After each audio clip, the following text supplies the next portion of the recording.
The security guard's flashlight beam swept past the laundry cart for the third time that night. I held my breath, pressed between folded sheets that smelled of industrial bleach, my 75-year-old heart hammering so hard I was certain he could hear it.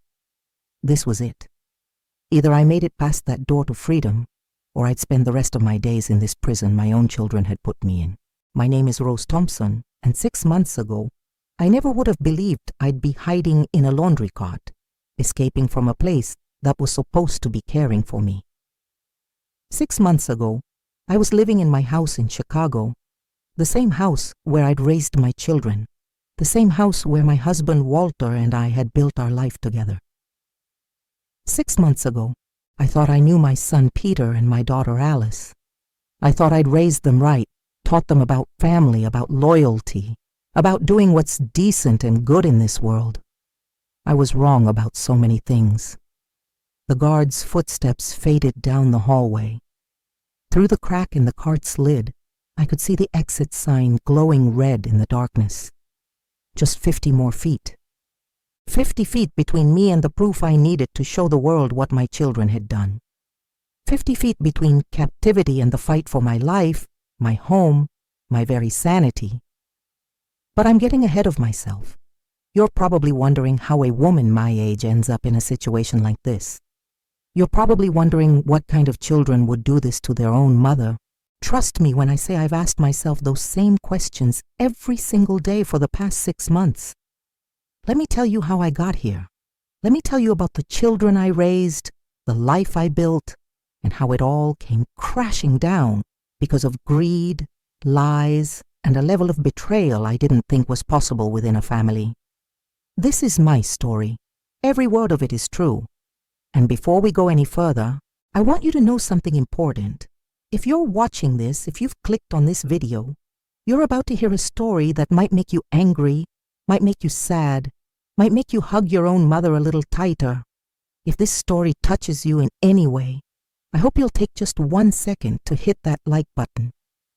It helps more people hear stories like mine, stories that need to be told. And if you want to hear more real accounts from women who've faced the impossible and come out stronger, subscribe to this channel and turn on notifications. We're building a community here, a place where our voices matter, where our experiences count for something. Drop a comment below too. Tell me what you think, or just let me know what city or country you're watching from. It means the world to know I'm not alone in this, that my story is reaching people who understand. Your support, even something as simple as a like or a comment, helps this channel grow and reach others who need to hear these messages. Thank you for being here. Thank you for listening. Now let me take you back to where it really started. I was born Rose Marie Henderson in 1949, right here in Chicago, Illinois. My father worked at the steel mill on the south side, and my mother took in sewing to help make ends meet. We didn't have much, but we had enough. That's what Mama always said. We had enough. Enough food on the table, enough warmth in the winter, enough love to go around. She taught me that having enough was a blessing, and being grateful for it was what separated decent people from greedy ones. I met Walter Thompson when I was 19 years old. He worked at the same factory where my father had worked before the accident that took his leg. Walter was 22, with thick, dark hair and hands that were always a little dirty from the machinery, but gentle as could be when he held mine. We courted for 8 months before he asked my father's permission to marry me. I can still picture Daddy sitting in his chair by the window, looking Walter up and down with those stern eyes that had intimidated every boy who'd ever tried to court me. "You gonna take care of my Rose?" Daddy had asked. "Sir, I'm gonna spend every day of my life making sure she never wants for anything important," Walter had replied. Daddy had nodded once, and that was that. We were married in April of 1969 at St. Catherine's Church on Ashland Avenue. I wore my mother's wedding dress, altered to fit me, and carried daisies because roses were too expensive. Walter wore his only suit, the one he'd bought for his own father's funeral 2 years prior, and he looked more handsome than any man had a right to be. We moved into a small apartment on the west side. and Walter kept his promise. He worked hard at the factory, pulling double shifts when he could, and I got a job at the textile mill downtown. The work was hard on my hands and my back, but we were saving for something important. We were saving for a house of our own. Peter came along in 1974. I was 25 years old when I held my son for the first time, and I thought my heart might burst right out of my chest from the love I felt.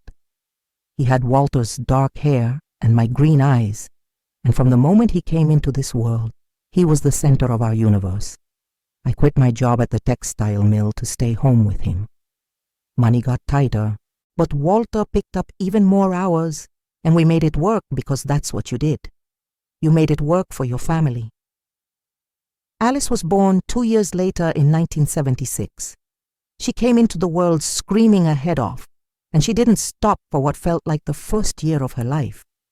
She had colic, something terrible, and I spent countless nights walking the floors of that small apartment, bouncing her in my arms, singing every lullaby I'd ever known, and making up new ones when I ran out. But when she finally smiled at me for the first time, when those little dimples appeared in her cheeks and her eyes lit up, I knew all those sleepless nights had been worth it. We lived in that apartment until 1982, when Walter and I finally had enough saved for a down payment on a house. It wasn't much, a small 2-story on the south side of Chicago, on a street called Maple Grove Avenue. The house needed work. The paint was peeling, the porch sagged on one side, and the furnace made sounds like it was dying every time it kicked on. But it had 3 bedrooms, a small backyard, and it was ours. The day we got the keys, Walter picked me up and carried me over the threshold like we were newlyweds all over again, with 8-year-old Peter and 6-year-old Alice giggling behind us. "This is it, Rose," Walter had said, setting me down in the middle of our empty living room. "This is where we build our life. This is what we're leaving for the kids." I remember that moment so clearly. The sunlight coming through the dirty windows, the smell of fresh paint we'd soon be applying, the sound of our children's footsteps echoing on the hardwood floors as they ran through their new home. This is what we're leaving for the kids. Those words meant everything to Walter. He grew up with nothing, and the idea that he could give his children a real home, a foundation, a piece of security, it drove him to work harder than any man I'd ever known. We spent that whole summer fixing up the house. Walter would come home from his shift at the factory, grab a quick bite to eat, and then work on the house until it got too dark to see. He replaced boards on the porch, patched holes in the walls, fixed the furnace with parts he scavenged from the junkyard. I painted every room, made curtains from fabric I got on sale at the 5 and dime, and planted flowers in the front yard. Peter and Alice helped too, or at least they tried to. Mostly they got in the way, but we didn't mind. This was a family project. This was us building something together. Our neighborhood was working class, the kind of place where everyone knew everyone else's business, but in a good way, mostly. If someone was sick, the neighbors brought casseroles. If someone lost their job, the men would gather in someone's garage and figure out who was hiring where. The women would get together for coffee in the mornings after the kids went to school, and we'd share recipes and complaints about our husbands and dreams for our children's futures. Peter grew up to be a smart boy, good with numbers. He got that from Walter's side of the family. His grandfather had been a bookkeeper before the Depression wiped out the company he worked for. Alice was creative, always drawing or making up stories. She got that from my side.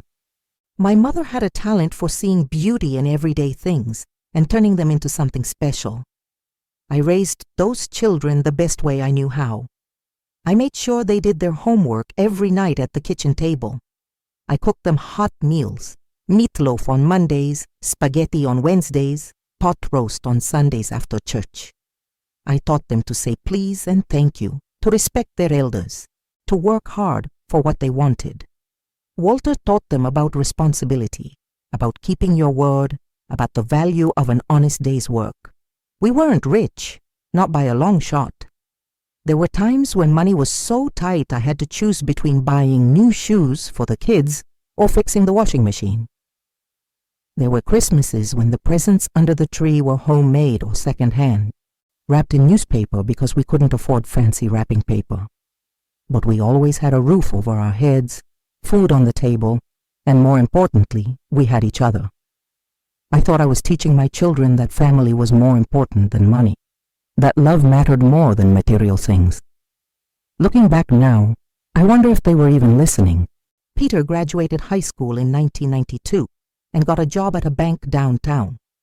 Started as a teller and worked his way up to assistant manager within 5 years. I was so proud of him. My boy wearing a suit and tie to work every day, carrying a briefcase, working in an office instead of a factory. He'd made something of himself, something more than what Walter and I had been able to achieve. That's what we wanted for our children, to have it better than we did. Alice went to community college and studied graphic design. She got married to a man named David right after graduation, had a little boy named Tommy, and divorced David 3 years later when she caught him cheating with a woman from his office. She moved back home with little Tommy for a while, and Walter and I helped her get back on her feet. That's what family does, we told her. Family helps family. Walter died in 2010, heart attack at the factory. He was 63 years old, 3 years shy of retirement. 1 minute he was operating his machine, and the next minute he was gone. The doctors said it was quick, that he probably didn't feel much pain, but that didn't make it hurt any less. We'd been married for 41 years, and suddenly I was alone in that house on Maple Grove Avenue.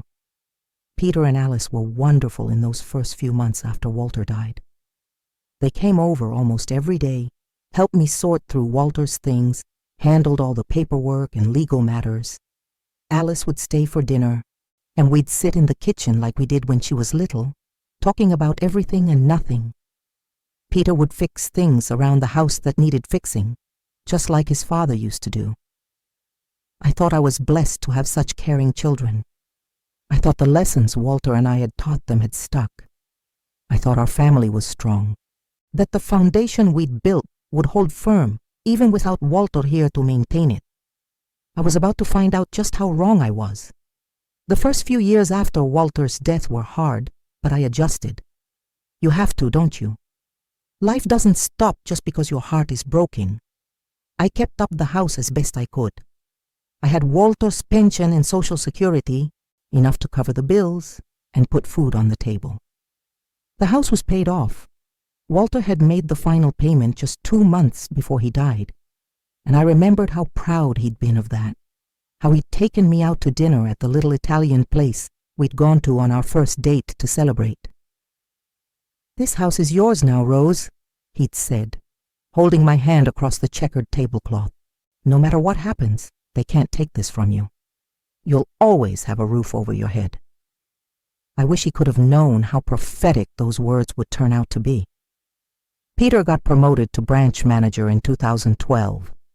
He moved to a bigger house in the suburbs, a place with a 3-car garage and a swimming pool. Alice remarried a man named Richard who owned a plumbing business, and they bought a nice little ranch house on the north side. Both my children were doing well for themselves, better than Walter and I ever did. That made me happy. That's what parents want, isn't it, for their children to succeed, to have easier lives than they did. I saw them regularly in those days. Sunday dinners were still a tradition, rotating between my house and theirs. Holidays were spent together. I babysat Alice's boy Tommy whenever she needed me to, and later, when Peter finally married a woman named Jennifer, I was there when their daughter Emma was born. Being a grandmother was a joy I hadn't fully anticipated. Holding Emma for the first time, I felt some of the emptiness that Walter's death had left behind fill up just a little bit. But things started to change around 2014. The changes were small at first, so subtle I didn't really notice them at the time. Looking back now, I can see them clearly, like warning signs I drove right past because I wasn't looking for danger. Why would I? These were my children. I trusted them completely. The first thing I noticed was that Peter started asking me questions about the house. How was I managing the upkeep? Wasn't it getting to be too much for me? Had I thought about what I wanted to do with it eventually? At first, these seemed like normal questions, the kind of questions a concerned son might ask his aging mother. I told him I was managing fine, that I had a handy man who came by when something major needed fixing, that I couldn't imagine leaving the house where I'd raised my children and spent my married life. I'm not ready to give this up, I told him one Sunday after dinner. We were standing on the porch, watching Alice's car pull away down the street. This house has too many memories. Your father's in every room. I still feel him here sometimes. Peter had nodded, but there was something in his expression I couldn't quite read. Of course, Mom. I just want to make sure you're thinking ahead, that's all. You're not getting any younger. I was 65 years old at the time. Not young, certainly, but not ready for the grave either. I was in good health, still able to climb the stairs to my bedroom every night, still able to tend my garden and cook my meals and live independently. The comment stung a little, but I brushed it off. Peter was always practical, always thinking about the future. He got that from Walter. Then Alice started suggesting I might want to think about downsizing. This house is so big for just one person, Mom, she'd say. Don't you get lonely here all by yourself? Wouldn't the nice little apartment be easier to manage? I told her the same thing I told Peter. I wasn't ready. This was my home. Yes, it was big for one person, but that didn't mean I wanted to leave it. The loneliness I felt had nothing to do with the size of the house and everything to do with Walter being gone. Moving to a smaller place wasn't going to change that. These conversations became more frequent over the next year. Every visit seemed to include some comment about the house being too much for me, about how I should think about making changes while I was still able to make them myself, before circumstances forced my hand. I started to feel like they were tag-teaming me, Peter approaching from the practical angle and Alice from the emotional one. We're just worried about you, they'd say. We love you and want what's best for you. In early 2015, Peter brought me some paperwork.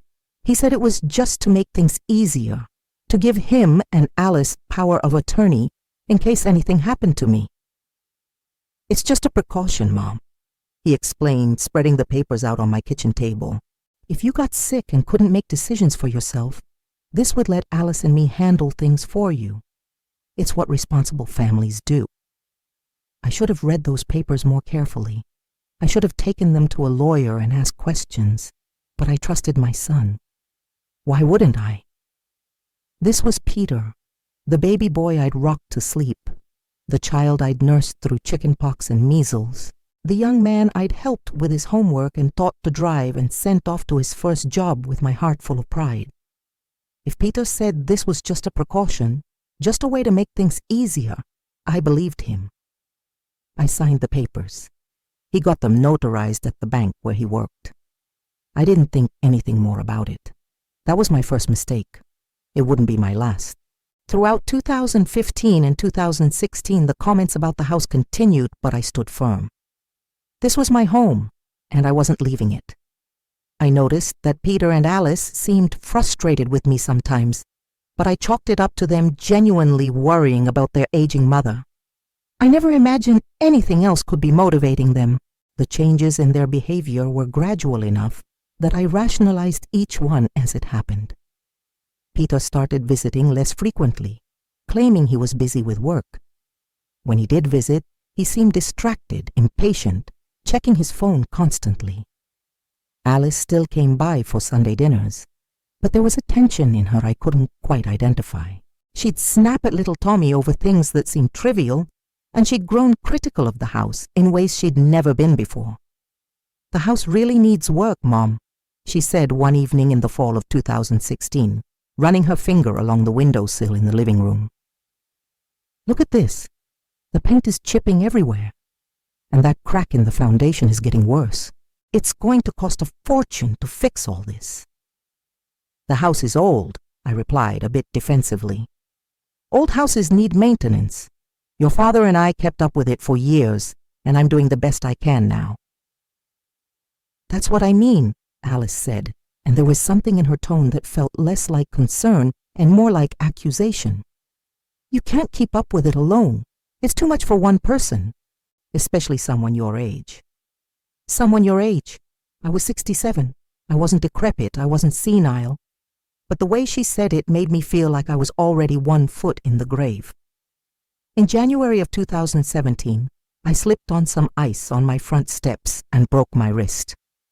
It was a clean break, nothing too serious, but it required surgery and a cast for 6 weeks. Peter and Alice swooped in like I'd been in a major accident. They insisted I couldn't stay alone in the house during my recovery.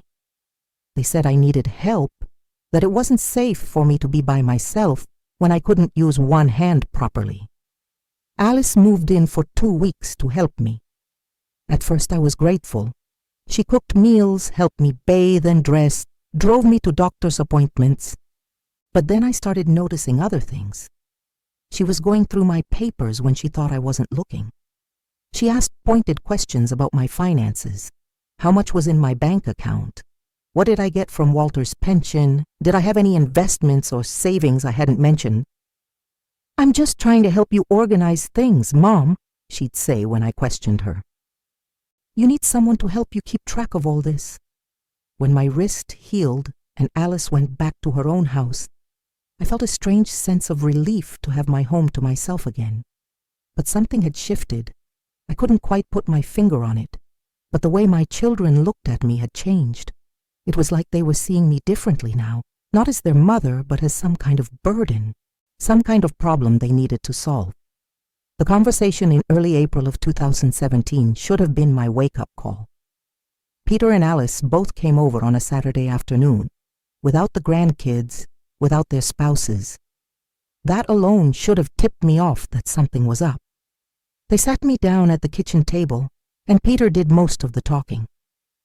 "Mom, we need to discuss your future," he began, his voice taking on that patient but firm tone people use when they think they're talking to someone who can't understand complex ideas.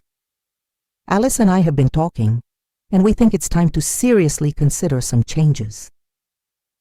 "What kind of changes?" I asked, already feeling defensive. "You're getting older," Alice jumped in. "The broken wrist was a warning. What if something worse happens? What if you fall down the stairs? What if there's a fire and you can't get out quickly enough?" "I'm fine," I insisted. "I'm perfectly capable of taking care of myself." "For now," Peter said, "but things can change quickly at your age. We've been looking into some options, some places where you could be taken care of, where you wouldn't have to worry about maintaining a house or being alone if something happens." My blood went cold. "Places? What kind of places?" "There are some really nice assisted living facilities in the area," Alice said quickly. "We went and toured a few of them. They have activities, other people your age to socialize with, medical staff on site." "I don't need assisted living," I cut her off, my voice rising. "I don't need someone to wipe my chin and hold my hand to cross the street. I'm 67 years old, not 97. I live in my home, the home your father and I built our life in, and I'm not leaving." "Mom, be reasonable," Peter said. "I am being reasonable. You're the ones being ridiculous. I broke my wrist on some ice. That doesn't mean I need to be put in a home like some kind of invalid." The conversation went in circles for over an hour. They pushed, I resisted. They used every argument they could think of: my safety, my health, their peace of mind. They painted pictures of me dying alone in this house, of emergencies where I couldn't call for help, of the house becoming too much of a burden in my final years. Final years, like I was already dying. I held my ground that day. They left frustrated, and I sat at my kitchen table shaking with anger at something else. Something that felt uncomfortably like fear. But I told myself I was overreacting. They were my children. They were worried about me. It was misguided, maybe too aggressive, but it came from a place of love. didn't it? Over the next few months, the pressure intensified. Every visit included some reference to me needing more help, needing more care, needing to think seriously about my living situation. I started dreading their calls, dreading their visits. The house that had once felt full of warm memories started to feel like a battleground, with me defending my right to live in it against my own children's persistent attacks. Then came the incident in September of 2017 that they would later use as evidence of my incompetence. I left the stove on after making tea. I went upstairs to get something, got distracted folding laundry, and forgot about the kettle on the burner. By the time I remembered and rushed back downstairs, the water had all boiled away and the kettle was starting to smoke. Nothing caught fire, no damage was done, but Alice happened to be stopping by and saw the smoking kettle. You would have thought the whole house was burning down from the way she reacted. "Mom, you could have died," she screamed at me, waving her hands at the kettle I'd already removed from the stove. "You could have burned the whole house down. What if I hadn't come by? What if you'd been upstairs taking a nap and didn't smell the smoke?" "But I didn't," I tried to say. "I remembered and this time. But what about next time? Mom, this is serious. This proves you can't be left alone here anymore." She called Peter immediately, and within an hour they were both in my kitchen, having the same conversation we'd had a dozen times before, except now they had ammunition. Now they had proof, they claimed, that I was a danger to myself. I tried to explain that everyone forgets things sometimes, that I was fine, that it was one mistake, and hardly warranted the hysteria they were displaying. But they wouldn't listen.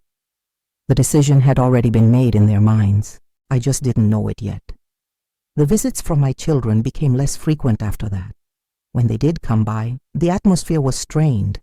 They seemed to be watching me, waiting for me to make another mistake, to prove their point that I couldn't manage on my own. It made me nervous, which probably led to me making more small errors than I normally would have. I'd forget words mid-sentence, fumble with opening jars, misplace my reading glasses. Nothing serious, just normal aging things. But I could see Peter and Alice exchanging significant looks, like they were mentally cataloging every slip-up for future reference. I started feeling like a prisoner in my own home, constantly being judged and found wanting. In December of 2017, my sister Martha died. She lived in Minnesota, and I wanted to go to the funeral. Peter said he'd drive me, that it wasn't safe for me to take a bus or train at my age, especially in winter. I was grateful. The drive up to Minnesota was quiet, but not uncomfortable. We talked about Martha, about memories from our childhood, about family. For a few hours, it felt like we were just mother and son again, not adversaries in some unspoken battle over my independence. The funeral was hard. Martha was my baby sister, only 63 years old, breast cancer. I stood by her grave and thought about mortality, about how quickly life passes, about how little time any of us really has. When I got back into Peter's car for the drive home, I was emotionally exhausted. "I want to make sure I'm doing right by you, Mom," Peter said as we drove through the snowy landscape. "I want to make sure you're taken care of, that you're safe. That's all Alice and I want." His voice was so sincere, so full of what sounded like genuine love and concern, that I felt my defenses crumble a little. "I know, honey," I said, reaching over to pat his arm. "And I appreciate it. I really do. But I need you to trust that I know what's best for me. I need you to respect that I'm still capable of making my own decisions." He was quiet for a long moment. Then he said, "What if you're not, though? What if you're not seeing things clearly? What if Alice and I can see things you can't?" The question hung in the air between us like a threat, not seeing things clearly. That was the seed they were planting, the narrative they were building. Not that I was simply getting older and needed some extra help now and then, but that I was losing my faculties, becoming incompetent, unable to make sound decisions about my own life. I didn't answer him. I just stared out the window at the passing fields of snow and felt a cold dread settling in my stomach that had nothing to do with the winter weather. I should have known then. All the signs were there, but I didn't want to believe my own children could be planning something terrible. I didn't want to believe that the babies I'd nursed, the children I'd raised, the adults I'd helped become who they were, could look at me and see anything other than their mother who loved them. That was my biggest mistake of all, trusting them when they'd already proven I shouldn't. The new year of 2018 came and went, and with it, my 68th birthday in March. Alice baked a cake and brought it over, and we had a small celebration at my kitchen table. She seemed warmer that day, more like the daughter I remembered, and I let myself hope that maybe the tension of the past year had just been a phase, a rough patch we were moving beyond. I should have known better. In May of 2018, I started noticing strange things happening with my mail. Important letters seemed to go missing. A notice from the bank about changes to my account never arrived, though the bank insisted they'd sent it. A bill from the electric company was suddenly overdue, even though I was certain I'd paid it on time. I mentioned it to Peter when he stopped by one Sunday. "The mail system probably lost it," he said with a shrug. "It happens, especially with the post office cutting costs. You should think about setting up automatic payments, Mom. That way you won't have to worry about things getting lost or forgotten." It seemed like reasonable advice at the time. He helped me set up automatic payments for my utilities and a few other regular bills. What I didn't realize was that he'd also had my bank statements sent to his address instead of mine, supposedly to help keep track of my finances and make sure nothing got missed. I was too trusting. I handed over more and more control of my life, without even realizing it was happening. One morning in late June, I woke up feeling dizzy and disoriented. I'd taken my blood pressure medication the night before, the same medication I'd been taking for 5 years, but something felt wrong.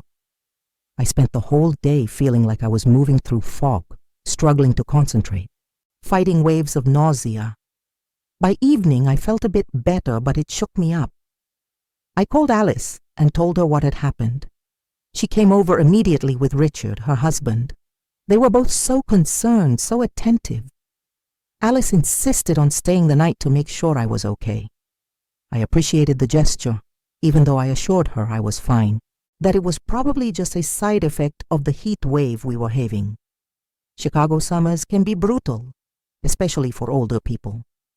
What I didn't know was that Alice had been slowly switching out my medications with pills that looked similar but weren't the same. Nothing dangerous enough to kill me, but enough to make me confused, disoriented, forgetful. Enough to build a case that I wasn't mentally competent. I wouldn't find this out until much later, when everything came to light. But for now, I just thought I was getting old, my body failing me in ways I couldn't control. The dizzy spells continued over the next few weeks. Some days I felt fine, clear-headed and strong. Other days I could barely remember what I'd done the day before. I started writing things down, making lists of what I needed to do, what I needed to remember. I found the lists later and couldn't recall writing them. It terrified me. Was this dementia? Was this the beginning of Alzheimer's? Peter and Alice noticed, of course. How could they not when they were the ones orchestrating it? "Mom, you're forgetting a lot of things lately," Peter said during one of his increasingly rare visits. "Last week you called me 3 times asking the same question. Do you remember that?" I didn't remember. The blank space in my memory where that should have been scared me more than anything. "Maybe it's time to see a doctor," Alice suggested gently, "just to make sure everything's okay. These kinds of symptoms can be serious." They took me to a doctor, a neurologist Peter had found. I sat in the sterile office answering questions, performing simple tests. "What day is it? Count backwards from 100 by 7s. Draw a clock showing 3:15. I struggled with some of them. The medication Alice had been giving me made it hard to think clearly, though I didn't know that at the time. I just thought my brain was betraying me. The doctor ran some tests, MRI, blood work, cognitive assessments. When the results came back, he sat me down with Peter and Alice present and delivered his verdict. There are some signs of age-related cognitive decline, he said, looking at me over his glasses with that pitying expression doctors sometimes get. Nothing definitive, but combined with the incidents you've told me about, the stove, the forgetfulness, the confusion, I'd recommend close monitoring and possibly considering a more supervised living situation. I wanted to argue, to tell him I was fine, but how could I? I couldn't remember conversations I'd supposedly had. I couldn't concentrate enough to finish a simple crossword puzzle anymore. The evidence was mounting that something was wrong with me, and I didn't have any explanation for it. Peter and Alice drove me home in silence. When we got to my house, they both came inside and sat me down at the kitchen table. The same table where Walter had proposed to me. The same table where we'd done our taxes every year and played board games with the kids and shared thousands of meals. Now it felt like a witness stand, and I was the one on trial. "Mom," Peter began, and I could hear the careful rehearsal in his voice, like he'd practiced this speech. "Alice and I think it's time to seriously discuss your options. The doctor confirmed what we've been seeing. You're declining. It's not your fault. It's just what happens as we get older, but we can't ignore it anymore." "I can still take care of myself," I said, but my voice sounded weak even to my own ears. "Can you?" Alice asked, not unkindly, but with a firmness that startled me. "Mom, you left the stove on. You can't remember phone conversations. You're confused about what day it is half the time. What happens when it gets worse? What happens when you can't remember to take your medications or you forget how to get home from the store?" "We've found a place," Peter said, pulling out a brochure from his briefcase. "It's a very nice assisted living facility, Meadowbrook Manor. They have excellent care, round-the-clock staff, activities, everything you could need." I stared at the glossy brochure he'd placed on the table in front of me.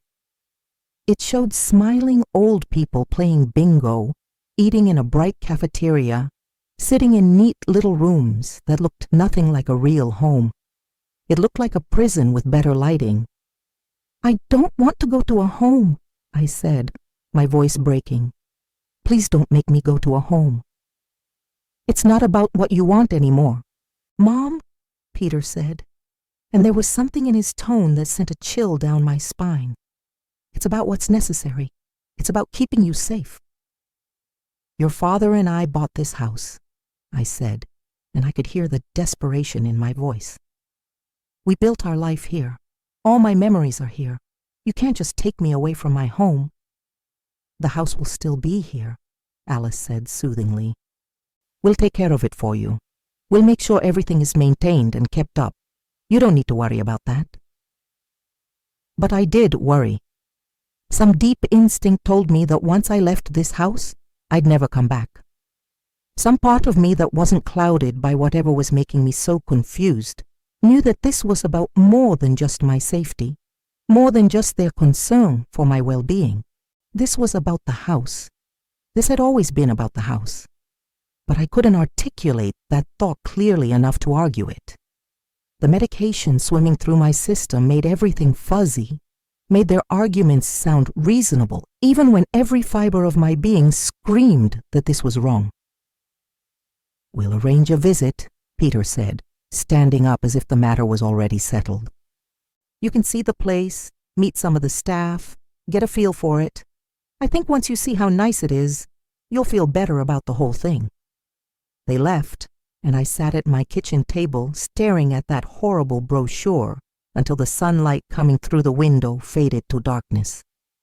Walter's voice echoed in my memory. "This house is yours now, Rose. No matter what happens, they can't take this from you."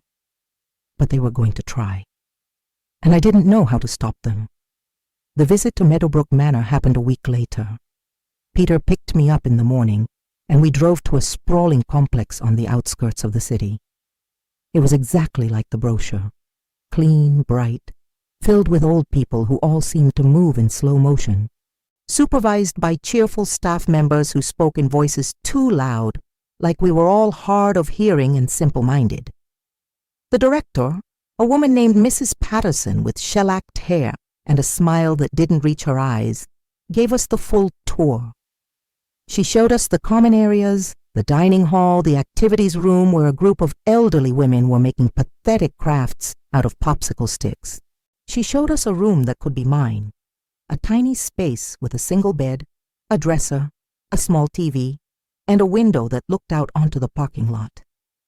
"You can bring your own things, of course," Mrs. Patterson said brightly.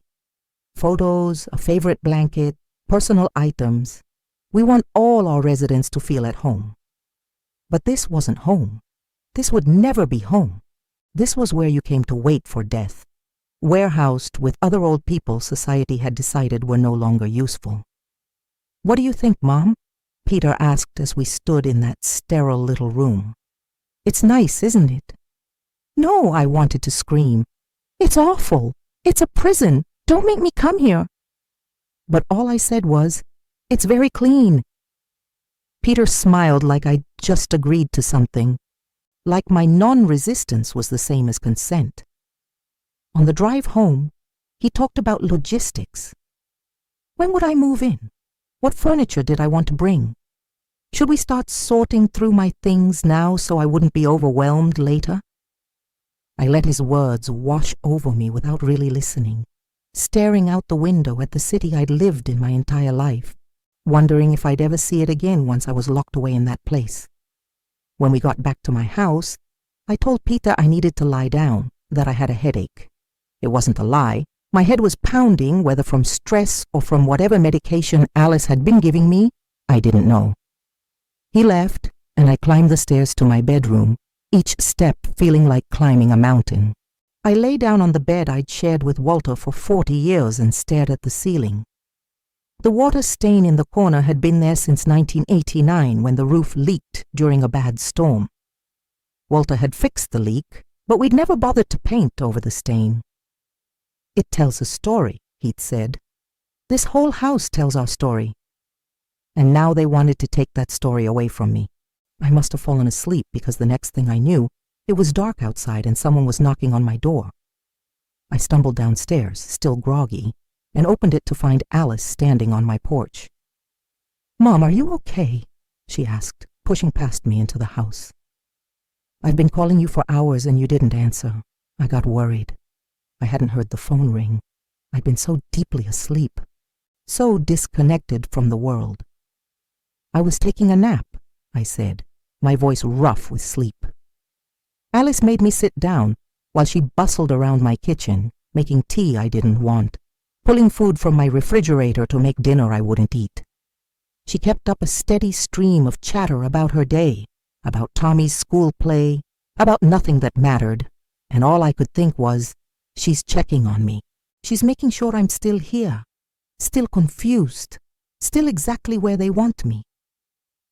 It was in that moment, sitting at my kitchen table, watching my daughter pretend to care while actually plotting God knows what, that a moment of clarity pierced through the fog in my brain.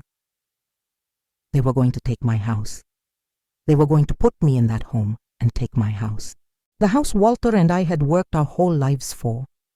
The house that was supposed to be my security, my legacy. But what could I do? I could barely think straight most days.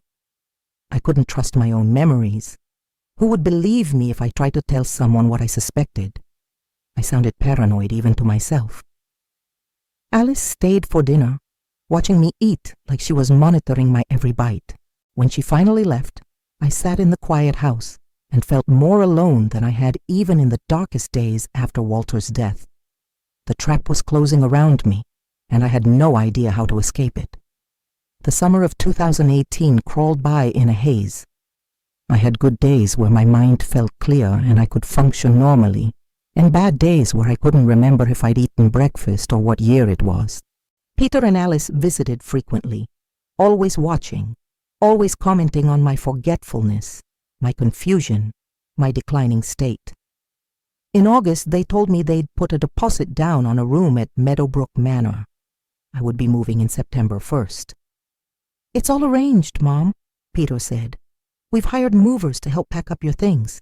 You don't need to worry about anything." "But I don't want to go," I said for the 100th time, and for the 100th time they acted like I hadn't spoken. "It's for the best," Alice said, patting my hand like I was a child. "You'll see. Once you're there and settled, you'll wonder why you were so resistant." 3 days before I was supposed to move, I found the pills. I was looking for my blood pressure medication, or at least what I thought was my blood pressure medication, when I knocked over Alice's purse. It had been sitting on my counter since her visit that morning, and when it fell, the contents spilled out across the floor. Among the lipsticks and receipts and loose change, I saw a pill bottle. I picked it up thinking it was mine, but the label said it belonged to Alice. The prescription was for some kind of sedative I'd never heard of. But the pills inside looked exactly like my blood pressure medication. I stood there in my kitchen holding that bottle, and suddenly everything snapped into horrible, crystal-clear focus. The confusion, the memory loss, the dizziness and disorientation. It wasn't age. It wasn't dementia. It wasn't my brain failing me. It was them. It was my own children drugging me, making me sick, making me incompetent, so they could justify taking my house. The betrayal hit me like a physical blow. I actually stumbled backward, gripping the counter to keep from falling. My own children, the babies I had carried and birthed and nursed and raised, they were poisoning me. I heard Alice's car pull up outside. She was coming back for the purse she'd left behind. My hands were shaking so badly I almost dropped the pill bottle as I shoved it back into her purse, along with everything else. I couldn't let her know I'd discovered what she'd been doing. Not yet. Not until I figured out what to do. She came through the door, all smiles. "Sorry, Mom, I forgot my purse. You know how scattered I've been lately. Scattered. Like mother, like daughter, except hers was an act, and mine had been chemically induced." I handed her the purse and managed to smile back, though I felt like my face might crack from the effort. "No problem, honey." After she left, I went to my bathroom and dumped all my medications down the toilet. All of them.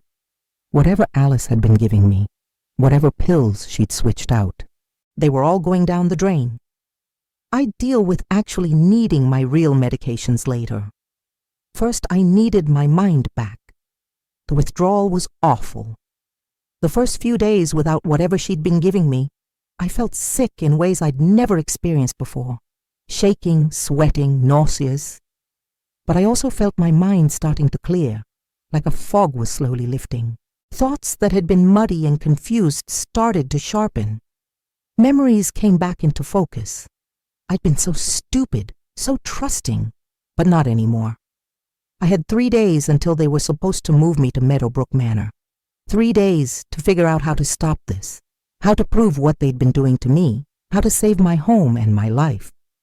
The problem was, I had no proof. Just a pill bottle I'd seen in Alice's purse, and she could explain that away easily enough. I needed evidence. I needed documentation. I needed help from someone who would believe me. But who? My children had probably told everyone who knew me that I was declining, that I was confused, that I couldn't be trusted to make my own decisions anymore. Anyone I went to would likely think I was just a paranoid old woman, making up stories about her devoted children. I felt so alone. That night, lying in my bed, I made a decision. If they were going to take my house and put me in that home, I wouldn't go quietly. I wouldn't make it easy for them. I would fight with everything I had left. And even if I lost, at least I would know I hadn't just rolled over and accepted the destruction of everything Walter and I had built. The first thing I did was start keeping a journal, writing down everything I could remember about the past few months. The strange incidents, the missing mail, the medication confusion, the visits to doctors, all of it.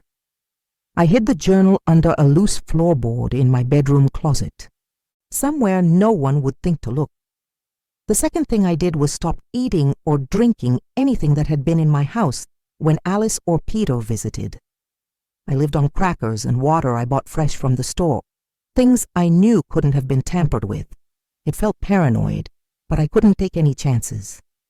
By the day before the scheduled move, I could think more clearly than I had in months, and with that clarity came a terrible understanding of just how trapped I really was. They had power of attorney. They'd already paid the deposit on the home. They had movers scheduled. They had told everyone who mattered that I needed supervised care, and I had nothing. No proof, no allies, no way to stop what was about to happen. On the morning of September 1st, Peter and Alice arrived early with the movers. They had boxes and packing materials, and they moved through my house with military efficiency, wrapping up my life and putting it in cardboard containers. "We're just taking the essentials for now, Mom," Alice said as I watched them invade my bedroom, my private space, putting their hands on my things. "We'll deal with the rest of the house later." Later, when I was safely put away and couldn't object to whatever they planned to do with my home.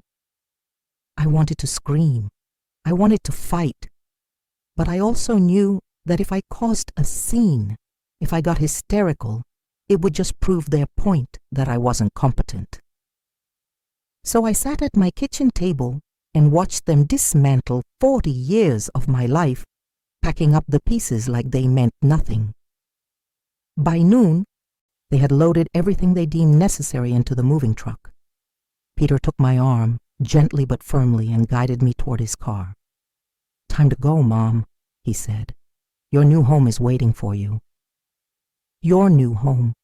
Like that sterile little room could ever be a home. Like anywhere could be home, except this house where I'd laughed and cried and lived and loved for decades. I took one last look at my house as Peter's car pulled away. The porch where Walter proposed. The windows I'd hung curtains in. The door I'd walked through as a young bride and would never walk through again as the owner. They'd won. My own children had betrayed me, drugged me, manipulated everyone around me, and stolen my home. And there wasn't a damn thing I could do about it. Or so they thought. Meadowbrook Manor was exactly as horrible as I'd anticipated. The room they put me in was the same one I'd been shown on my tour. Tiny, impersonal, institutional. They let me have some photos and personal items, but the space could never feel like anything other than what it was. A cell where I'd been imprisoned by my own children. The staff was professionally cheerful in that way that made my skin crawl. They spoke to all of us residents like we were children or pets, using simple words and bright, encouraging tones. "Let's get you to dinner, Rose." "Did you take your medicine like a good girl?" "What a lovely sweater you're wearing." I hated it. I hated every second of it. But I was there, and as much as I wanted to fight against it, I also knew I needed to be smart. I needed to observe, to gather information, to figure out what rights I had, if any, and how I could use them. The first week was disorienting. They tried to establish me on a routine, meals at set times, activities during the day, medication administered by staff 3 times daily. I refused the medication. "I need to know exactly what you're giving me," I told the nurse, a heavy-set woman named Brenda, who seemed irritated by my refusal to be compliant. "I need to see the bottles, read the labels, understand what's going into my body." She looked at me like I'd just asked her to perform brain surgery. "Mrs. Thompson, we're medical professionals. We know what medications you need." "My children brought you my medications," I said firmly. "But I don't trust that those medications are what they should be. I want to speak to a doctor. I want my prescriptions verified." Brenda's expression hardened. "Mrs. Thompson, resistance to medication is a sign of cognitive decline. If you can't cooperate with your care plan, we'll have to note that in your file." And there it was, the threat. "Comply or we'll document your non-compliance as evidence of incompetence." But I stood my ground. "Note whatever you want. I'm not taking pills unless I know exactly what they are and why I'm taking them." It took 3 days, but they finally brought me a doctor. Not the neurologist Peter had taken me to, but the facility's own physician, a tired-looking man named Dr. Morrison, who seemed to have about 5 minutes to spare for me. I explained my concerns about my medications, about the possibility they'd been tampered with. He listened with the kind of patient expression that told me he thought I was paranoid. "Mrs. Thompson, your family has provided us with complete medical records and current prescriptions. Everything you've been given is standard treatment for someone with your conditions." "What conditions?" I asked. "According to my children, I have cognitive decline, but I don't believe that's true. I believe they've been drugging me to make me appear incompetent." Dr. Morrison actually sighed. "These kinds of delusions are common in patients with dementia, the belief that family members are trying to harm them, paranoid ideation." "I'm not paranoid," I interrupted, trying to keep my voice calm and rational. "And I'm not delusional. My thinking is perfectly clear now that I'm not taking the medications my daughter was giving me. Doesn't that tell you something?" "It tells me you're experiencing a period of lucidity, which can also be part of the disease process," he said, already standing to leave. "I'll make a note in your file that you're having delusions about your family. We can adjust your medications to help with that." He was gone before I could argue further, and I was left sitting in that depressing little room, knowing that my attempts to prove my competence had just been documented as further evidence of incompetence. It was brilliant, in a horrible way. Anything I said against Peter and Alice would be written off as delusions. Any resistance to their plan would be labeled as cognitive decline. They'd created a perfect trap, and I'd walked right into it. Peter and Alice visited regularly in those first few weeks, playing the parts of devoted children to perfection. They'd bring flowers and ask how I was settling in, speak to the staff about my care, project an image of loving concern that made me want to scream. During one visit in late September, when we were alone in my room, I confronted them directly. "I know what you did," I said quietly. "I know you were drugging me. I know this whole thing was planned so you could take my house." Alice's eyes widened in what looked like genuine hurt. "Mom, how can you say such terrible things? We're trying to help you." "The house is still yours," Peter added. "We're just maintaining it for you until you're well enough to go back." "I'll never go back, and you know it," I said. "That was never the plan. The plan was to get me out of the way so you could sell it and split the money." Peter and Alice exchanged a look, and in that look, I saw the truth. They weren't even bothering to hide it from me anymore. What did it matter what I knew? I was stuck here, labeled incompetent, my complaints dismissed as delusions. They'd won, and they knew it. "The house needs a lot of work, Mom," Peter finally said. "The foundation, the roof, the plumbing, it's all old and failing. Keeping it up is expensive. Selling it and using that money for your care here makes sense." "It makes sense for you," I said bitterly. "It makes sense for your bank accounts."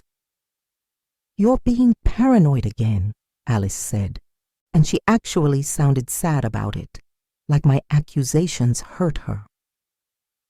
"We'll talk to your doctor about adjusting your medications."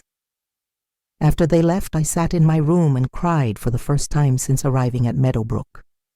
Not because I was sad, but because I was so angry I didn't know what else to do with the emotion.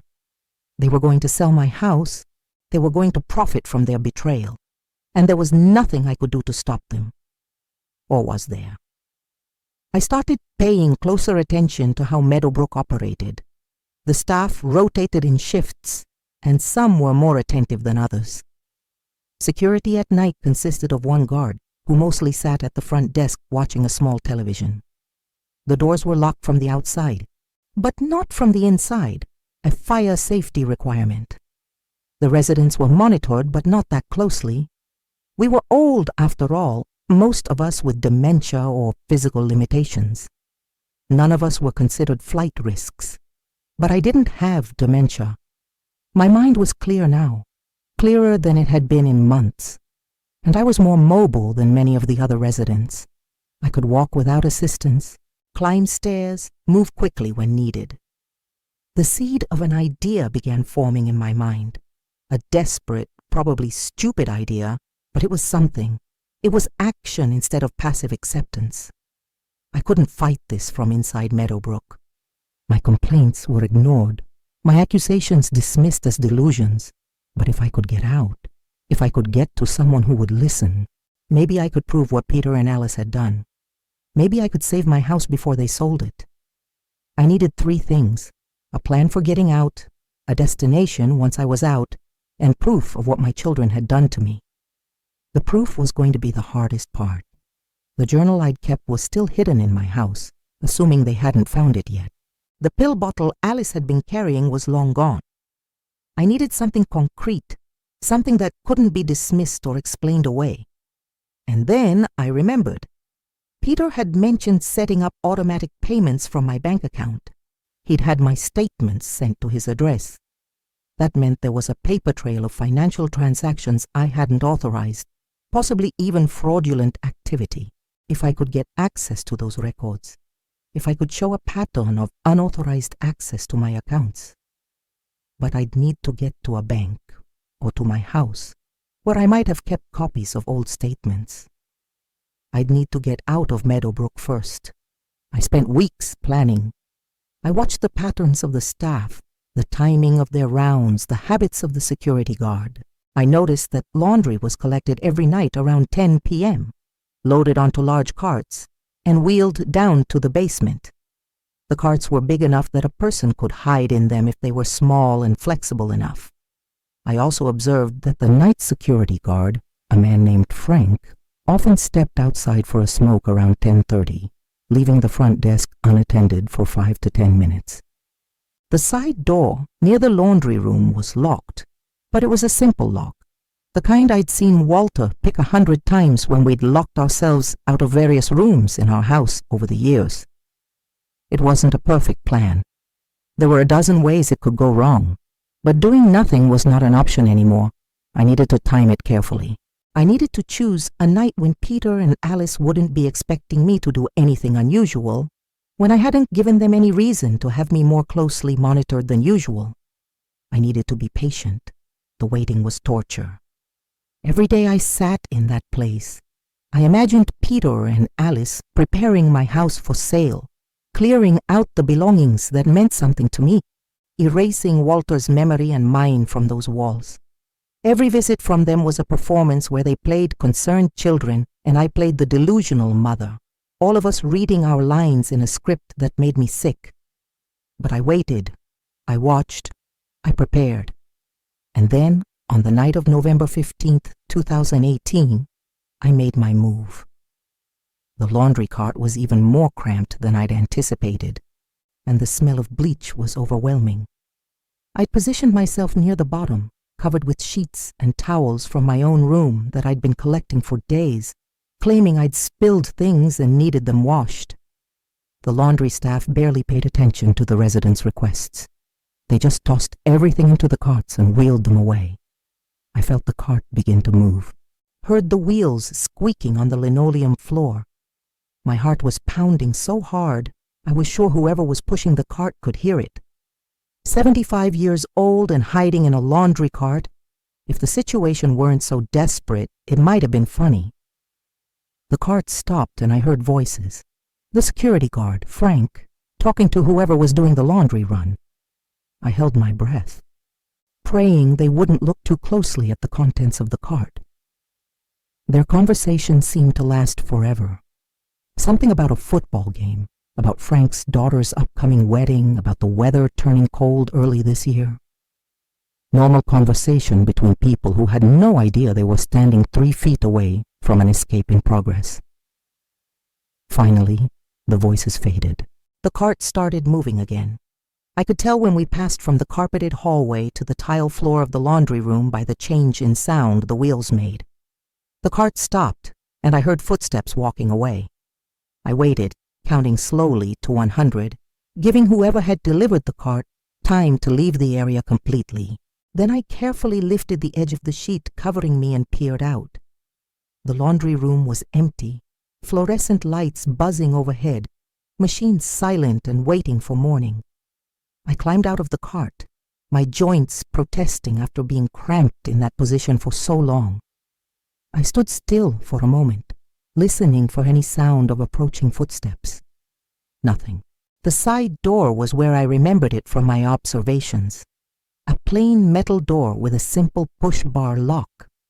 I moved toward it as quietly as I could, which wasn't very quiet given that I was wearing the cheap slip-on shoes Meadowbrook had provided, which squeaked on the tile floor. I reached the door and pressed my ear against it, listening for any sound from the other side. I could hear the distant hum of traffic, the wind rustling leaves. No voices, no footsteps. I took a deep breath and pushed. The door didn't budge. It was locked, and not with the simple lock I'd hoped for. There was a deadbolt, one that required a key from both sides. Panic rose in my chest. I hadn't planned for this. I'd been so focused on getting to this point that I hadn't considered what I'd do if the door was more secure than I'd anticipated. I couldn't go back to my room. My absence would be discovered during the 11 p.m. bed check. I couldn't stay in the laundry room all night. I needed to get out. I forced myself to think clearly. There had to be another way. Meadowbrook had multiple exits. Fire code required it. The front door was out of the question. There was the door near the dining hall, but that was alarmed and would bring staff running. The door near the activities room. It hit me then. The activities room had large windows that opened for fresh air during nice weather. I'd seen them open during a craft session just last week. They weren't very high off the ground on the outside, maybe 4 feet. Nothing I couldn't climb down if I was careful. I left the laundry room, moving through the dark corridors as quickly as I dared. Meadowbrook was quiet at night, most residents asleep, most staff focused on their stations or paperwork. I passed the nurse's station by ducking through the physical therapy room, which had a connecting door to the hallway beyond. The activities room was blessedly empty and dark. I made my way to the windows, running my hands along the frames until I found one that wasn't locked. It stuck a bit. These were old windows in an old building, but I managed to force it open with a screech of wood on wood that sounded deafening in the quiet. I froze, waiting for the sound of running footsteps, for someone to call out, asking what that noise was. But the building remained silent. Either no one had heard it, or they'd dismissed it as just another of the settling sounds that old buildings make. The window opened onto a small garden area, overgrown and neglected. I could see the parking lot beyond it, and beyond that, the street. Freedom was right there, so close I could almost taste it. Getting out of the window was harder than I'd anticipated. I had to climb up onto the windowsill, turn around, and lower myself down, backward, all while trying not to fall or make noise. My arms shook with the effort, and my shoulders screamed in protest. I was 75 years old, not 25. My body wasn't designed for this kind of activity anymore. But I made it. My feet hit the ground on the other side, and I stood there for a moment, breathing hard, hardly believing I'd actually done it.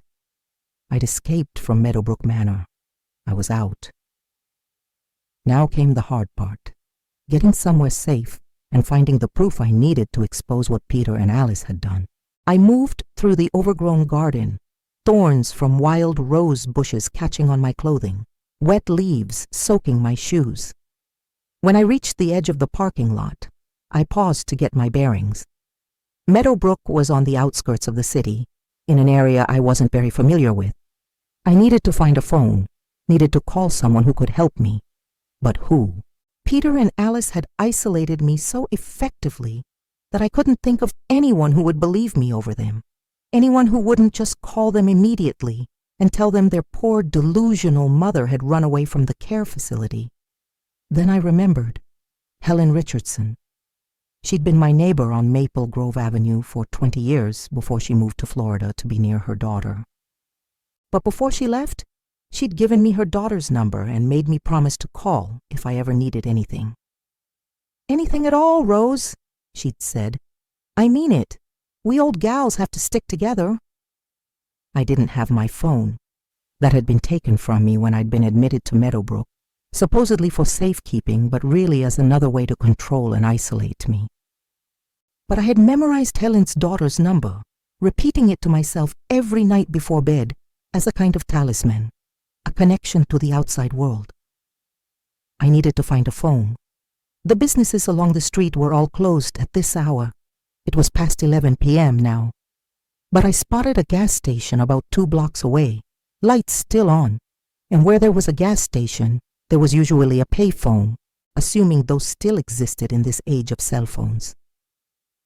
I walked quickly, keeping to the shadows as much as possible, jumping at every car that passed. I probably looked exactly like what I was, a confused old woman in ill-fitting clothes, wandering around at night where she didn't belong. If a police officer spotted me, it would all be over. They'd take me back to Meadowbrook before I could explain anything. But luck was with me, and I made it to the gas station without incident. There was indeed a payphone outside, one of the few still standing in the city. I picked up the receiver with shaking hands and realized I had another problem. I didn't have any money, not a single coin. Everything I owned was either back in my room at Meadowbrook or in my house. I stood there holding the phone, fighting back tears of frustration. I'd made it this far, only to be stopped by something as simple as not having a quarter for a phone call. "You need some help?" I spun around to see a young man standing near me, maybe in his early 20s, wearing a gas station uniform with a name tag that said Marcus. He was looking at me with concern, and I realized how I must appear. An elderly woman in cheap institutional clothing, no coat despite the cold November night, clearly distressed. "I need to make a call," I said, my voice coming out rougher than I intended. "But I don't have any money." Marcus studied me for a moment. I could see him trying to figure out my situation, whether I was homeless or lost or dangerous. "You can use the phone inside the station," he finally said. "It's warmer in there too. You look half frozen." I was taking a risk following him into the gas station. He could call the police, could call Meadowbrook if I told him where I'd come from. But I didn't have a lot of options, and something about his kind eyes reminded me of what Peter had been like as a young man, before greed had poisoned him. Inside the station, Marcus gestured to a phone behind the counter. "Make your call.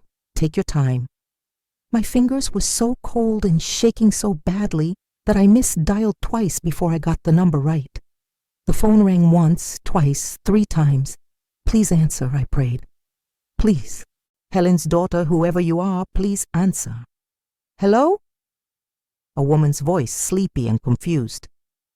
"Is this Sarah Richardson, Helen Richardson's daughter?" I asked, the words tumbling out in a rush. "Yes, who is this? Do you know what time it is?" "My name is Rose Thompson. I was your mother's neighbor on Maple Grove Avenue. She gave me your number and told me to call if I ever needed help. I need help now. I need it desperately." There was a pause on the other end of the line. "Mrs. Thompson, my mother talked about you. She said she was worried when she heard you'd been put in a home. Are you okay?" The concern in her voice, the fact that she knew who I was, and that Helen had been worried about me, broke something loose in my chest. "No," I said, my voice cracking. "I'm not okay. My children, they put me in that home under false pretenses. They've been drugging me, trying to steal my house. I escaped tonight, but I don't know where to go or what to do. I don't have anyone else to call." "Okay," Sarah said, and I could hear her becoming more alert, more focused. "Okay, Mrs. Thompson, where are you right now?" I told her the address of the gas station. She said she'd make some calls and get back to me. She told me to stay put, to stay on the line. Marcus had been listening to my side of the conversation, and when I explained I needed to wait for a call back, he just nodded and went back to restocking shelves, giving me privacy while still keeping an eye on me. 20 minutes later, the phone rang. Sarah had contacted a lawyer, a woman named Patricia Evans, who specialized in elder law and abuse cases. Patricia was willing to meet with me tonight, to hear my story, and help me figure out what to do next. Sarah gave me an address, Patricia's home office, not far from where I was. "She's expecting you within the hour," Sarah said. "I told her your situation and she's willing to help. But Mrs. Thompson, you need to get somewhere safe before your children realize you're gone. They'll come looking for you." I knew she was right. By now, the 11 p.m. bed check would have revealed my absence. Meadowbrook would have called Peter and Alice. They'd be out looking for me, probably driving around the neighborhood, checking places they thought I might go. I needed to move fast. I thanked Sarah, thanked Marcus for the use of the phone, and stepped back out into the cold November night. Patricia's address was about a mile away according to the directions Marcus had looked up for me on the gas station computer. Not too far, but far enough that walking it at midnight at my age was going to be difficult. But I'd come this far. I wasn't giving up now. I walked through the cold, dark streets, my thin clothing offering little protection against the wind. My shoes, already damp from the wet garden at Meadowbrook, were completely soaked now, and my feet were going numb. But I kept moving one step at a time, because the alternative was going back to that place, back to my children's control, back to losing everything Walter and I had built. Patricia Evans lived in a converted carriage house behind a larger historic home. The lights were on when I arrived, and she answered the door before I could even knock, as if she'd been watching for me. She was younger than I'd expected, maybe in her 40s, with short gray hair and sharp eyes that took in my appearance in one sweeping glance. "Mrs. Thompson?" I nodded, suddenly overwhelmed with exhaustion and emotion. "Thank you for seeing me. I didn't know where else to go." "Come in," she said, stepping aside. "You're safe here. Let's get you warm and then we'll talk." Patricia's office was cozy and comfortable, filled with books and papers, a fire burning in a small fireplace. She gave me a blanket and hot tea and let me sit and warm up before she started asking questions. When I was ready, I told her everything, the whole sordid story, from Peter and Alice's initial pressure for me to leave my house, to the forged power of attorney papers, to the missing mail and the doctor visits, and the medication that wasn't what it should have been. I told her about the pill bottle I'd seen in Alice's purse, about how my mind had cleared once I stopped taking whatever they'd been giving me. Patricia listened without interrupting, taking notes on a yellow legal pad. When I finished, she looked at me seriously. "Mrs. Thompson, what you're describing is elder abuse and financial exploitation. If what you're telling me is true, your children have committed serious crimes, but proving it is going to be challenging. We're going to need evidence." "I kept a journal," I said. "It's hidden in my house, under a floorboard in my bedroom closet. And there should be bank records showing unauthorized transactions, statements that were being sent to Peter's address instead of mine." Patricia nodded. "That's a start, but we're going to need more. We need to get you in front of a judge, need to petition to have the power of attorney revoked, need to prove you have the mental capacity to make your own decisions. And we need to do all of this before your children can sell your house or move forward with any other plans they might have." "How long will that take?" I asked, dreading the answer. If we move fast and the evidence is solid, we might be able to get an emergency hearing within a few days. But first things first, you need to be somewhere safe, somewhere they can't find you and force you back to Meadowbrook. Do you have anywhere you can stay? I shook my head. I had no family besides Peter and Alice. My friends were all either dead, in nursing homes themselves, or had moved away like Helen had. "I have a colleague who runs a safe house for victims of domestic abuse and elder abuse," Patricia said. "I can have you there tonight. They won't give out information about their residents, even to family members. You'll be protected while we build your case." A safe house. At 75 years old, I was going to be living in a safe house, hiding from my own children like they were violent criminals. The absurdity of it would have been funny if it weren't so heartbreaking, but I agreed. What else could I do? Patricia made some calls, and within an hour I was being driven to a nondescript house in a quiet neighborhood, welcomed by a woman named Carol, who ran the facility. She showed me to a small but clean room, gave me some clothes that actually fit, and told me I was safe here. Safe. I'd spent my whole life building safety, a home, a family, a life that was supposed to be secure. And now here I was, 75 years old, hiding in a safe house because the children I'd raised wanted to steal everything from me.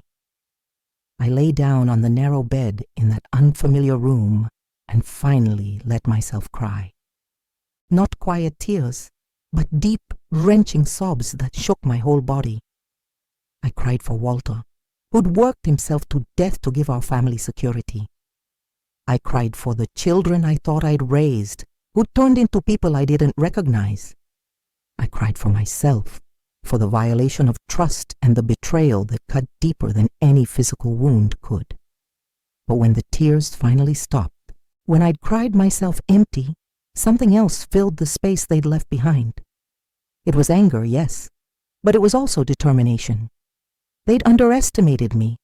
They'd thought I was weak, incompetent, too confused and drugged to fight back. They were wrong. I was Rosemary Thompson, and I'd survived my father's death, my husband's death, 40 years of hard work and harder times. I'd raised 2 children practically on my own while Walter worked double shifts. I'd maintained a house and a home and a life through every challenge thrown at me. And I'd be damned if I was going to let those ungrateful children take it all away without a fight. Patricia Evans didn't waste any time. The very next morning, she was at the safe house with a plan. We needed to gather evidence, and we needed to do it quickly before Peter and Alice realized where I'd gone and started covering their tracks. The journal you mentioned is our first priority, Patricia explained, spreading documents out on the dining room table. If it contains dated entries about the medication tampering and other suspicious activities, that's contemporaneous documentation. It carries weight in court. It's in my house, I said, hidden under a loose floorboard in my bedroom closet. But Peter and Alice have keys. They could be there right now. We'll need to get into the house when they're not there, Patricia said, and legally, if possible. Do you still have your keys? I shook my head. They took them when they put me in Meadowbrook, said I wouldn't need them anymore. Patricia's jaw tightened. Of course they did. Okay, here's what we're going to do. I'm going to file an emergency petition this morning to get you in front of a judge.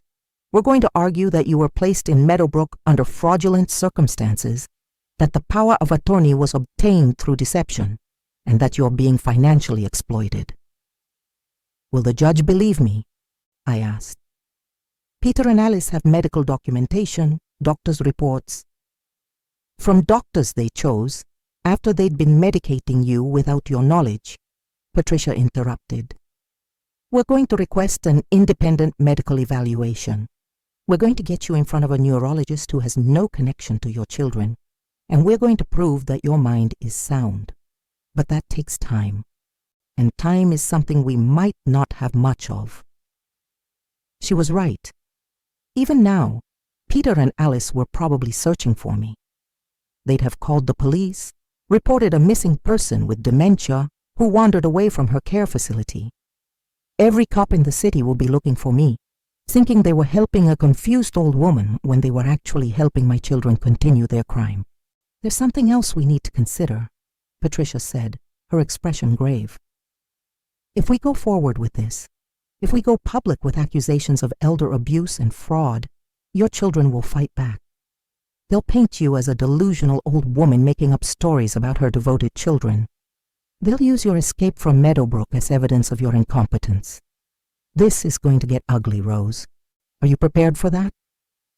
I thought about Peter and Alice, about the babies I'd held and the children I'd raised. I thought about family dinners and birthday parties and all the moments of love and joy we'd shared over the years. And then I thought about them deliberately drugging me, manipulating me, lying to doctors and lawyers and everyone else to steal my home. They made it ugly when they decided to betray me, I said. I'm just going to expose what they've done.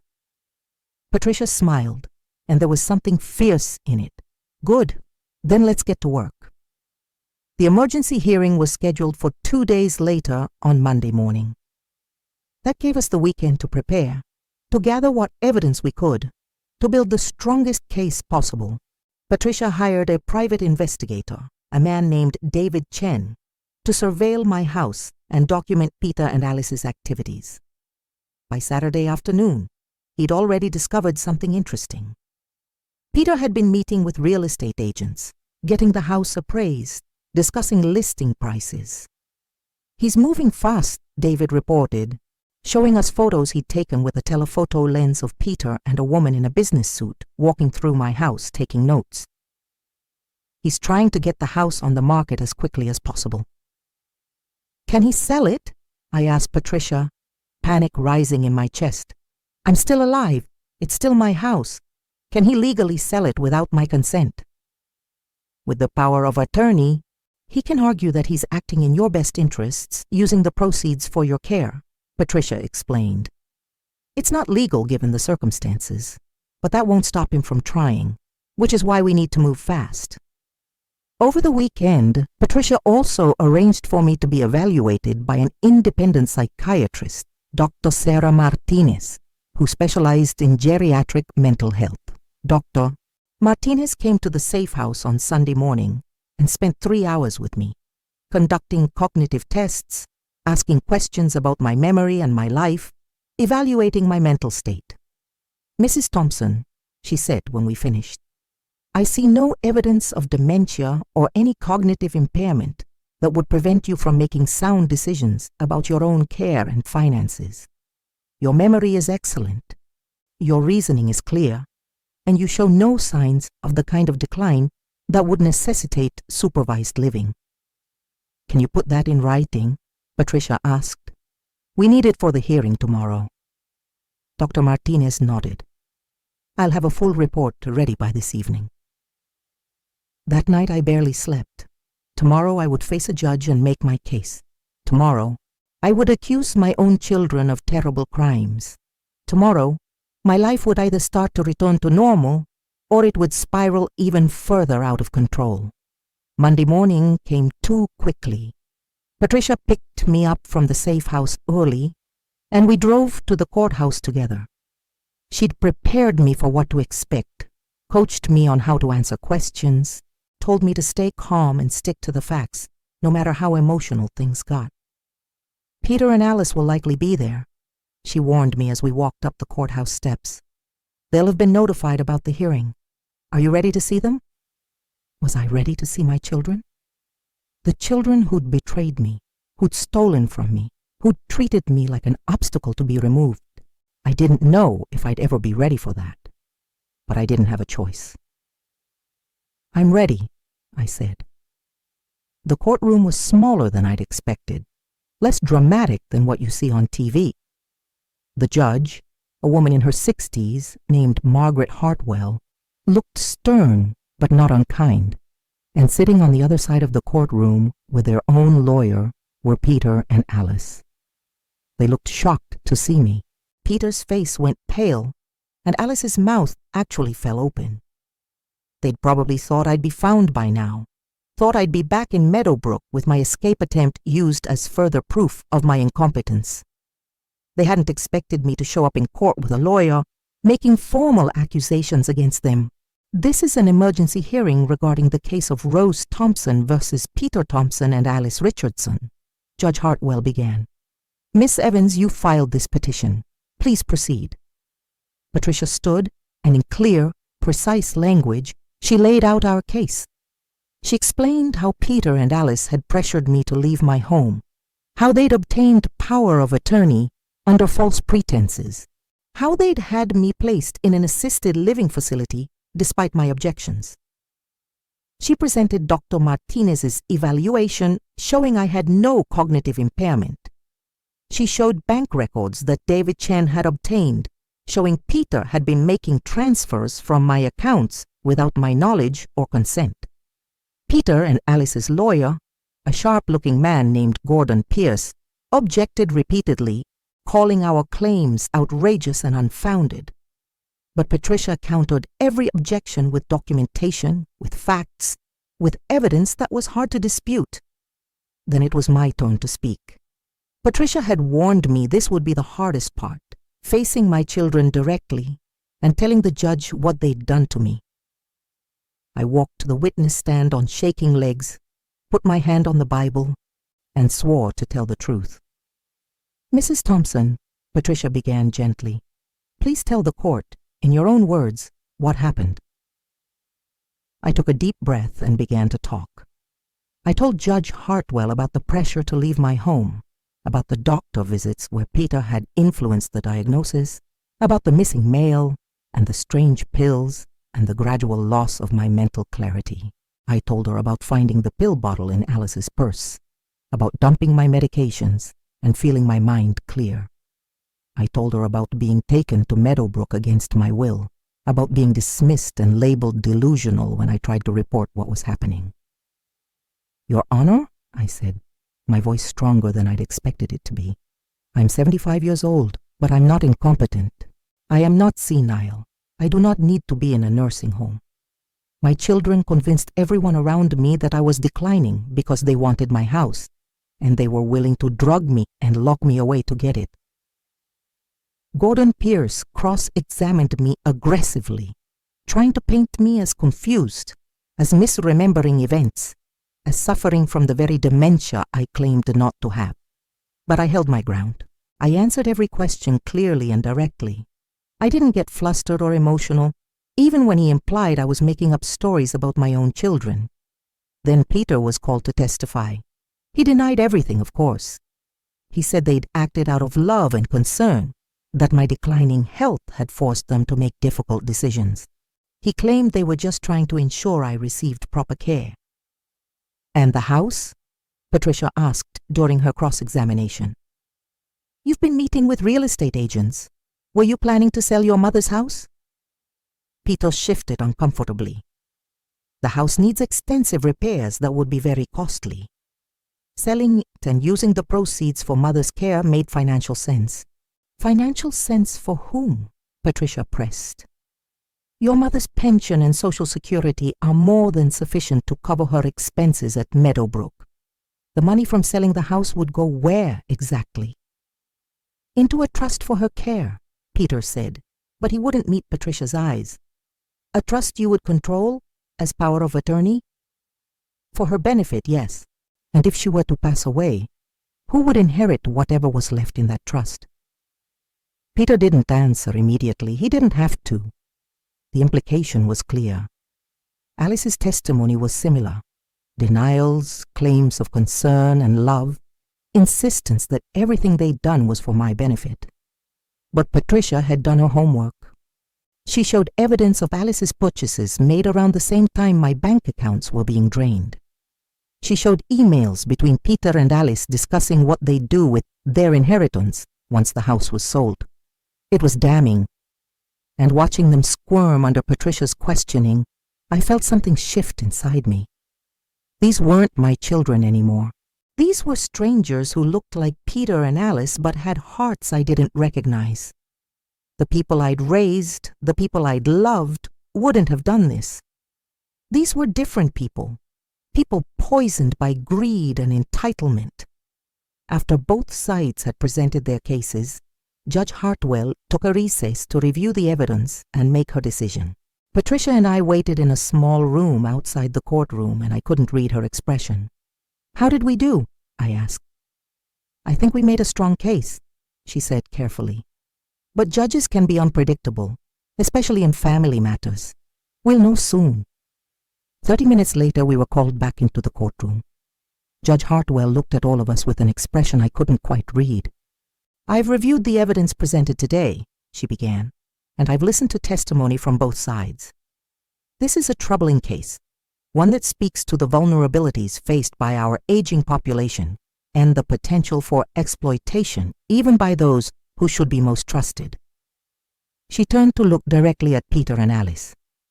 "I find the evidence presented by Miss Evans to be compelling, The medical evaluation showing Mrs. Thompson has no cognitive impairment, combined with the financial records showing unauthorized transactions and the testimony regarding medication tampering, paints a picture of elder abuse and financial exploitation.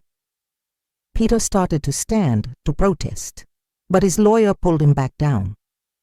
Therefore, Judge Hartwell continued, I am immediately revoking the power of attorney granted to Peter Thompson and Alice Richardson. Mrs. Thompson's rights to make her own medical and financial decisions are hereby fully restored. Relief flooded through me, so powerful I felt dizzy. Furthermore, the judge said, I am ordering a full investigation into the allegations of medication tampering and financial fraud. If the investigation supports Mrs. Thompson's claims, criminal charges may be filed. She looked at me now, and her expression softened slightly. Mrs. Thompson, you are free to leave Meadowbrook Manor and return to your home. All of your property and financial accounts are to be returned to your control immediately. I wanted to cry, to laugh, to shout with relief and vindication. I'd won. Against all odds, I'd fought and I'd won. But Judge Hartwell wasn't finished. However, I am also ordering that you undergo regular medical evaluations for the next 6 months to ensure you are capable of living independently, and I strongly encourage you to consider whether returning to that house, with all its memories and associations with this painful situation, is truly in your best interest. She was right, I realized. Even though I'd won the legal battle, my house would never feel the same. The rooms where I'd raised my children would be haunted by their betrayal. The home Walter and I had built would be forever tainted by what Peter and Alice had tried to do. But it was still mine. It was still my choice to make, and that was what mattered most. The weeks following the court hearing were a whirlwind of activity. Police investigators came to interview me, to gather evidence for potential criminal charges against Peter and Alice. David Chen recovered my journal from the loose floorboard in my bedroom closet, exactly where I'd hidden it. When the police searched Alice's home, they found pills matching those in my supposed medications, but with different labels, confirming the tampering I'd accused her of. The investigation expanded beyond just Peter and Alice to include the doctor, who'd diagnosed me with cognitive decline, and the staff at Meadowbrook who'd dismissed my complaints. Questions were raised about how thoroughly they'd evaluated me versus simply taking my children's word that I was incompetent. The local news picked up the story. Elderly woman escapes. Nursing home exposes children's fraud scheme, the headlines read. Reporters camped outside my house, wanting interviews, wanting the full story. Patricia handled most of them, but I agreed to do one interview with a local investigative journalist who promised to tell the story fairly. Sitting in my living room with cameras pointed at me, I told my story one more time, but this time it wasn't to convince a judge or defend myself. This time it was to warn others, to shine a light on the kind of elder abuse that happens behind closed doors, perpetrated by the very people who should be protecting the vulnerable. I trusted my children completely, I said to the camera, to the thousands of people who would eventually watch this interview. I never imagined they could see me as anything other than their mother.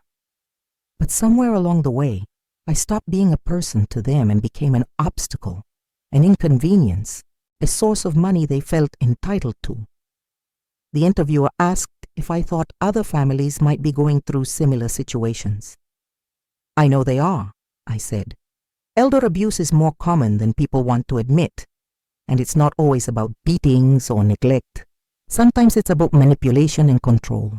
Sometimes it's about adult children who've convinced themselves they're doing the right thing, even as they're committing terrible wrongs.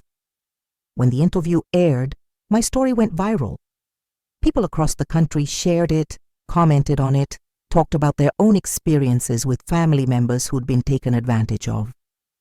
Organizations dedicated to elder rights and protection reached out, wanting me to speak, to share my experience, to help them advocate for better protections. I never wanted to be famous. I never wanted this kind of attention. But if my story, could help even one person recognize the warning signs of elder abuse, could encourage even one person to fight back against family members trying to exploit them, then maybe it was worth it. Peter and Alice were eventually charged with multiple crimes: elder abuse, fraud, theft, and forgery related to the power of attorney documents. Their lawyer tried to negotiate plea deals, but the prosecutor, emboldened by the public attention the case was receiving, insisted on taking it to trial. I didn't attend the trial. Patricia represented my interests, but I couldn't sit in that courtroom and watch my children be prosecuted. No matter what they'd done to me, they were still my children, still the babies I'd held and loved. That kind of love doesn't just disappear, even when it's been abused and betrayed. The jury found them guilty on most counts. Peter received 3 years in prison and was ordered to pay restitution. Alice received 2 years. Both were ordered to have no contact with me for the duration of their sentences and could face additional charges if they tried to reach out. The day they were sentenced, I sat in my kitchen and looked at the photos on my refrigerator. Pictures of Peter as a little boy, gap-toothed and smiling. Alice in her prom dress, beautiful and excited. Family photos from holidays and birthdays and ordinary days that had seemed mundane at the time, but were precious in retrospect. I took those photos down and put them in a box in the attic. Not because I wanted to forget my children existed, but because I needed to separate the children I'd raised from the people they'd become. The Peter and Alice in those photos were frozen in time, innocent of the crimes their adult selves had committed. I could mourn the loss of those children while refusing to forgive the adults who'd betrayed me. Returning to my house permanently was harder than I'd expected. Every room held memories, and not all of them were good anymore. I'd see the kitchen table where Peter had sat me down to pressure me about moving to Meadowbrook. I'd see the living room where Alice had gone through my papers while pretending to help me organize. The house that had been my sanctuary now felt contaminated by their betrayal. But I also saw Walter everywhere. The porch he'd built, the garden he'd planted, the walls we'd painted together. This house was more than just the site of my children's crimes. It was the physical embodiment of 40 years of marriage, of love, of a life well lived despite its hardships. I decided to stay, but I also decided to reclaim the space, to make it mine again in a way it hadn't been since Walter died. I hired painters to change the colors in every room. I rearranged furniture, bought new curtains, planted new flowers in the garden. I took the house that Peter and Alice had tried to steal and made it into something new, something that was wholly mine without being haunted by what they'd done. Carol from the safe house became a friend. She'd check on me regularly, not because she thought I needed supervision, but because she understood the trauma of betrayal and the long road to healing. Other women I'd met at the safe house, women who'd survived their own family nightmares, formed a kind of support group. We'd meet weekly, sharing our stories, offering each other strength and understanding that people who hadn't been through similar experiences couldn't provide. Helen Richardson's daughter Sarah and I stayed in touch too. She and her mother both called me regularly, and when Helen came to visit Sarah, she'd always stop by my house. I knew something wasn't right, Helen told me during one visit. The way Peter and Alice talked about you, like you were already gone even though you were still here, it didn't sit right with me, but I didn't know what to do about it. You gave me your daughter's number, I reminded her. You told me to call if I needed help. That's what mattered. The investigation into Meadowbrook Manor revealed systemic failures in how they handled resident complaints and concerns. Several staff members were fired, policies were changed, and the facility faced significant fines. While I took no pleasure in others losing their jobs, I hoped the reforms would protect future residents from being dismissed and ignored the way I had been. Dr. Martinez continued to evaluate me every few months as the court had ordered. Each evaluation confirmed what I already knew. I was mentally competent, capable of living independently, in no need of supervised care. After 6 months, the court lifted the evaluation requirement, Satisfied that I posed no danger to myself, I also started volunteering with an organization dedicated to elder rights and abuse prevention. I spoke at community centers, at senior centers, at anywhere people would listen. I told my story, taught people the warning signs, encouraged them to speak up if they suspected a family member was being exploited. The hardest thing to accept, I would tell these groups, is that elder abuse often comes from the people you trust most. Your children, your spouse, your siblings, the people who should protect you are sometimes the ones who hurt you worst. But you are never too old to stand up for yourself. You are never too old to fight back. The response was overwhelming. After every speaking engagement, people would come up to me with their own stories, their own concerns, their own fears. Some were afraid their adult children were taking advantage of them, but didn't know what to do. Others had noticed signs in their parents or grandparents, but felt helpless to intervene.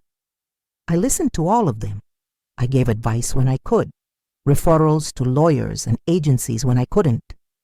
I became part of a network of advocates working to change laws, to create better protections, to make it harder for people to exploit the elderly and get away with it. This wasn't the life I'd imagined for myself at 75. I thought I'd be a grandmother, baking cookies for my grandchildren, attending school plays and soccer games. I thought I'd be spending holidays with family, surrounded by the people I loved. Instead, I was alone. Peter and Alice's children, my grandchildren, were caught in the middle of this mess, and their parents' crimes had severed my relationship with them too. I sent cards on their birthdays, hoping they might someday understand that I still loved them even though I couldn't be part of their lives. I hoped they weren't being taught to hate me, to see me as the villain in this story. But even though I'd lost my family, I'd gained something too. I'd gained self-respect. I'd gained the knowledge that I was strong enough to fight for myself when everything seemed lost. I'd gained a purpose, a mission to help others avoid the trap I'd fallen into. And most importantly, I'd reclaimed my independence, my agency, my right to make my own decisions about my life. It's been over a year now since that night I climbed out of a laundry cart and escaped from Meadowbrook Manor. A year since I hid in a safe house and took my own children to court. A year since my quiet, private life became a public story that people across the country talked about. Life has settled into a new kind of normal. I wake up in my own bed, in my own house, with no one telling me what I can or can't do. I make my own breakfast, tend my own garden, live my own life on my own terms. It's simple, maybe even lonely sometimes, but it's mine. The house on Maple Grove Avenue is still standing, still filled with memories, both good and bad. I've made peace with living among those memories, accepting that the past can't be changed, but the present is mine to control. I think about Peter and Alice sometimes. How could I not? They're still my children, even if they're also criminals who hurt me terribly. I wonder if they understand what they did, if they feel any remorse, or if they still see themselves as victims of an ungrateful mother who didn't appreciate their help. I'll probably never know. The no-contact order remains in effect, and even when it expires, I don't know if I want to hear from them. What could they possibly say that would make any of this right? What apology could cover the violation of drugging me, of stealing from me, of trying to lock me away for the rest of my life? Some betrayals are too deep to forgive, even when they come from your own children, maybe especially when they come from your own children. But I found a different kind of family now. The women from the support group, the advocates I work with, the people I've met through my speaking engagements, they've become my community. We look out for each other. We support each other. We remind each other that we matter, that we have value, that being old doesn't mean being disposable. If you're listening to this story, if you've made it this far, I want you to know something important. Whether you're young or old, whether you have a family or you're alone, whether you're vulnerable or strong, You matter. Your life matters. Your rights matter. And if someone is trying to take those things away from you, you have the right to fight back. It's never too late to stand up for yourself. It's never too late to reclaim your life.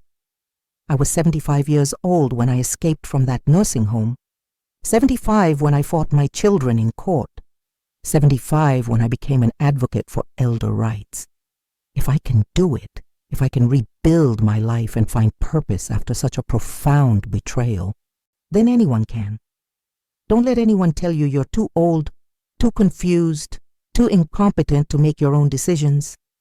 Don't let anyone, not your children, not your doctors, not anyone, convince you that you're not capable of knowing what's best for your own life.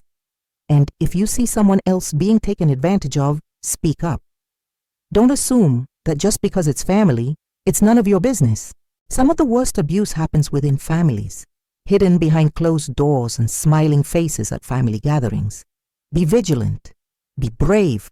Be willing to help others, even when it's uncomfortable or difficult. That's my message. That's what I've learned from this nightmare I lived through. We're all vulnerable in different ways, but we're also all stronger than we think we are. And together, looking out for each other, we can create a world where people like Peter and Alice don't get away with their crimes, where elder abuse is taken seriously, where being old doesn't mean being expendable. I'm 76 now, and I'm still here, still fighting, still living in the house that almost became someone else's profit. Every morning, when I wake up and look around at these familiar walls, I feel grateful, not for what happened, but for surviving it, for finding the strength to fight back, for reclaiming what was mine. This house is mine. This life is mine. And no one, not my children, not anyone, can take that away from me again. If my story has moved you in any way, if it's made you think or feel something, I'd be grateful if you'd take a moment to hit that like button. It helps this story reach more people who might need to hear it. And if you want to hear more stories like this, stories of women who faced the impossible and came out stronger, please subscribe to this channel and turn on your notifications. We're building something here, a community where our voices matter, where our experiences are valued, where we support each other through the hardest times. Leave a comment too if you feel moved to. Tell me what you thought of my story, or just let me know what city or country you're watching from. It means more than you know to hear from people who've listened, who've understood, who've been touched by what I've shared. Thank you for being here. Thank you for listening to an old woman tell her story. Thank you for caring about what happens to people like me. Together, we're stronger than we know. Together we can change the world, one story at a time.